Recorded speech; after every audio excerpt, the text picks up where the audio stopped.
Grabe guys, ngayon lang ako nakakita ng ganitong kalalang flash flood. Dati sa pelikula ko lang nakikita yung ganitong eksena. At ngayon, nangyayari na sa totoong buhay. Isang malaking glacier at ice rock collapse malapit sa Nepal-Tibet border ang nagpakawala ng rumaragasang tubig, putik at mga bato na tumama sa komunidad sa Nepal at sa Tibet Autonomous Region ng China. Libo-libong katao ang pinangangambahang naapektuhan ng napakalaking flash flood na ito. Sa ngayon, hindi bababa sa 168 katao ang kumpirmadong nasawi. Pero hindi pa rin dito kasama ang mahigit 1,300 kataong nawawala o hindi pa makontak, kabilang ang mga residente at turista. Dahil dito, nangangamba ang otoridad na maaari pang tumaas ng malaki ang bilang ng mga nasawi habang nagpapatuloy ang paghahanap. Ayon sa pagsusuri ng satellite images, isang malaking bahagi ng glacier kasama ang tone-toneladang yelo at bato ang bumagsak mula sa mataas na bahagi ng Himalayas patungo sa Lende River.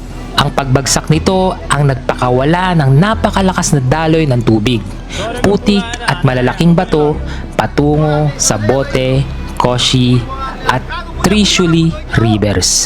Dahil matarik at makitid ang mga lambak, lalo pang bumilis at lumakas ang rumaragasang debris. Sa isang monitoring area, tumasumano ang halos 9 na metro ang tubig sa loob lamang ng 30 minuto.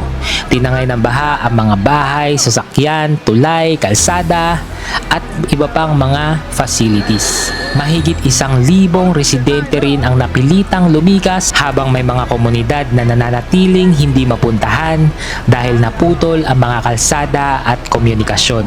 Noong una, inaakalang lindol lang ang nagpasimula ng sakuna. Pero ayon sa pagsusuri ng US Geological Survey, ang na-detect na pagyanig ay malamang nagmula mismo sa pagbagsak ng glacier at mga bato.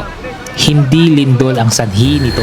Patuloy ngayon ang search and rescue operation kaya ang 168 ay kumpirmadong bilang ng mga nasawi at hindi ang kabuuang bilang ng mga biktima ng trahedya. Imagine nyo guys, nagtatrabaho lang kayo o ginagawa nyo ang araw-araw nyong hanap buhay o kung ano man ang ginagawa nyo sa isang araw tapos bigla na lang ganito.